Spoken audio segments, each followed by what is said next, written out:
Hey, what's up, everybody? True Boxing here. Thank you for coming back to get hit with the truth again. So today, going to do another mid-year top 10. This is on the 154-pound super welterweight division. Again, guys, I did my second episode of the podcast, so if you guys want, go check it out. About an hour long. You can listen to it in pieces. It was, pretty informative. We covered a lot. And, I'm only getting better. Like I said, I'm going to be doing those probably about once a month as of right now, and we'll see what happens going forward. But anyways, let's jump into it. 154. So we're going to run through the top 10 and how I see it at the midway point. I did include since I'm getting these out after the undisputed fight between Charlo and Castaño happened, I am, doing my top 10 based on that. So, just based on when I get them out. I want to keep you as up to date as possible in whatever's going on. So let's start with number 10. And that is former unified champ Jason Rosario. He drops 5 spots from number 5. Rosario was coming off the loss to Charlo heading into the year, last year when he got knocked out. And then he took on Erickson Lubin in June on the Gervonta Davis undercard. And he just got dominated. I don't think it was really a surprise to a lot. I wasn't surprised that Lubin dominated him and stopped him. And this definitely pushes him back. He does have a big win in 2020 over Julian J-Rock Williams to become the unified champ. J-Rock was number 1 at the time. But, Rosario to me is kind of a one-hit wonder.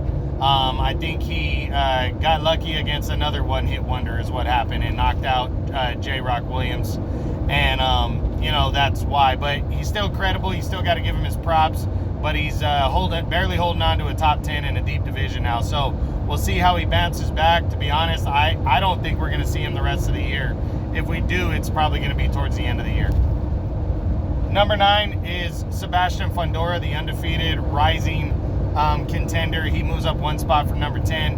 Fundora just stayed busy. He got another win against Jorge Cota, stopped him.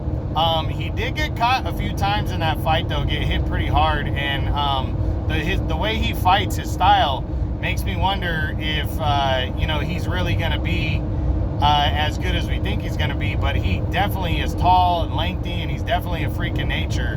And he can be that good. We just got to wait and see what happens. But I like Fundora. We just got to wait and see how he does moving forward. But I think he's right around the corner from an interim title fight or some kind of title fight, possibly a final eliminator.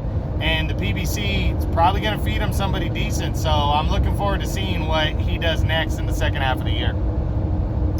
Number 8 is Magomed Kurbanov. He wasn't ranked coming in. Kurbanov got a big win. God, I'm drawing a blank over on who. Oh, he beat Liam Smith, which is a big win. That's a big win right there for somebody, because Liam Smith's a former champ at 154 and a solid contender, and he cleanly beat him over 12 rounds. So big win for Kurbanov. Puts him in the mix right here at 154 for sure, and we'll see what he does going forward. Number 7 is Tim Tszyu. Tim Tszyu, undefeated, came out. He wasn't ranked either. And I think last year he beat, he knocked out Dennis Hogan. I know that. And then he also stopped Jeff Horn, I believe, last year. So this is a guy that, he's moving up the ladder, beating guys that have kind of been there before. Dennis Hogan fought for the world title, fought tough against Jaime Munguia a couple years back, and then he went and got wasted against Jermall Charlo, but at middleweight. But he moved back down to 154, and Tim Tszyu wiped him out. So Tim Tszyu's moving up the ladder. A nice win over Jeff Horn also. He's moving into title contention. I'm looking forward to seeing what he does in the second half of the year. I wouldn't be surprised if he got like an eliminator or something like that. Number 6 is former champion Tony Harrison. He moves up 1 spot from number 7. Tony Harrison returned, had a long layoff. He returned, and he took on, Brian Perella in a fight that most people thought he should have won easily, and he ended up fighting to a draw. So, kind of a setback for him. I don't think it's a major setback because he didn't lose the fight, but, I think a lot of people were kind of surprised at that result. So hopefully we see him coming back soon, shaking that off, getting in the ring, possibly an eliminator, to stay in the mix. Tony Harrison is a name. He's a former champ. Number 5 is Jarrett Hurd, the former unified champ. He drops 3 spots for number 2. Hurd returned and fought Luis Arias at the middleweight limit. I think they fought at like 158, 159. And Hurd got beat by a close 10-round split decision, I think he's still going to fight at 154 personally, because he never officially made the claim that he's moving up to middleweight. I think that was just kind of a convenient opponent and a convenient option right there. But, that loss was tough. He also lost his father prior to the loss, which was really tough on him. Not sure if he's going to make it back for the end of the year, but I hope he does, because I like Jarrett Hurd a lot. And but he definitely is having a tough road the last couple years in terms of in the ring and then out of the ring with family, like his father passing away. That's a rough one. But I'm a big fan of Jarrett Hurd. I still think he's probably the best fighter at 154 when he's fully focused and on his game. And I hope he can bounce back into the mix here or make it splash at 160. I think he would be really successful there if his head's fully focused on the job and what he needs to do. So we'll see.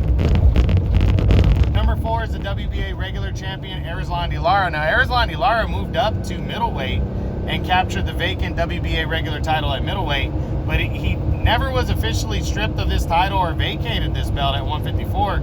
He's still technically considered to be a junior middleweight as well, and that's where he spent most of his career, and PBC is loaded at 154. So I think he can make weight in either weight class, and I think he's going to try to do that probably if the fight makes sense. So I wouldn't be surprised if he fights at 154 in his next fight. So just got to wait and see what happens there.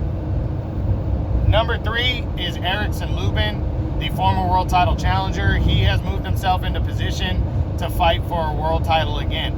He went in there. He was already the number 1 contender. He beat Terrell Gausha last year to solidify it, but he had to do it again when he took on unified champ Jason Rosario, and he dominated Rosario, stopping him in the 6th round of their fight on the Gervonta Davis undercard.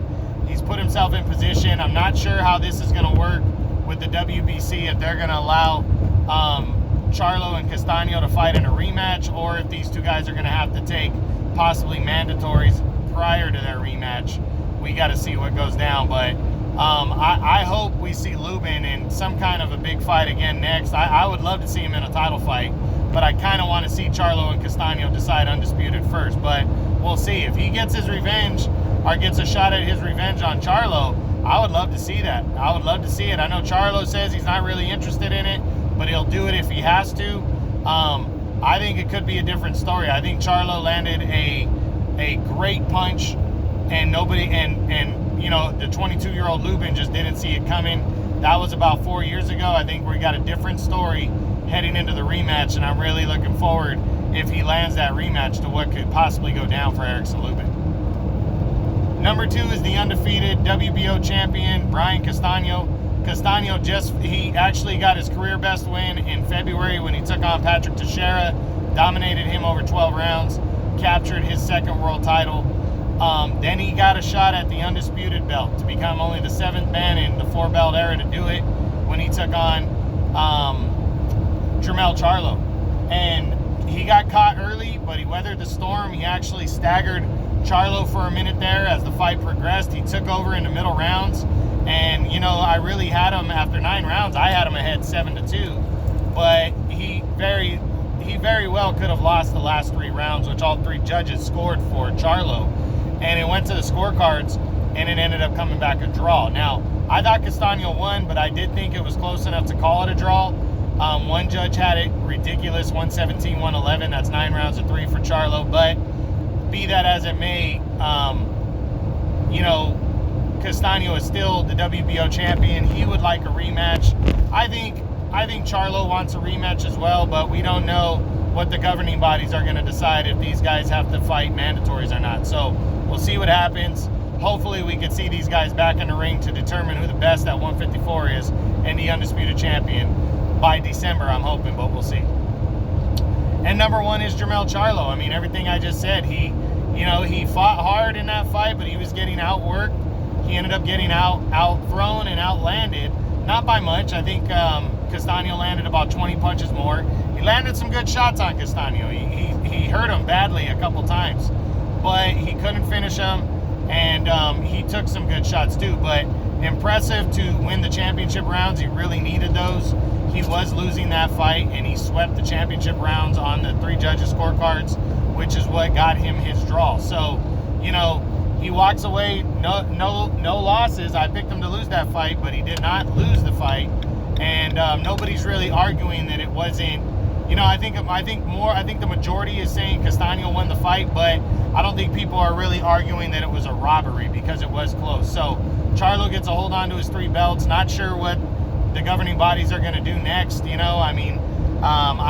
don't know who his IBF mandatory and WBO mandatories are. I know Erickson Lubin's number 1 in the WBC right now, so just kind of up in the air on what is going to happen with that. But I'm hoping they sign off on him rematching Castaño prior to having to make a mandatory, but we'll see. So that's it at 154. If I had to pick the fighter of the year so far at 154, I would pick Brian Castaño for his dominant win over Teixeira and his very impressive performance against Charlo in a draw. But we'll see what happens. That's it. That's the 2021 mid-year top 10 for the 154-pound super welterweight division. I hope you guys enjoyed it. True Boxing, you've been hit with the truth.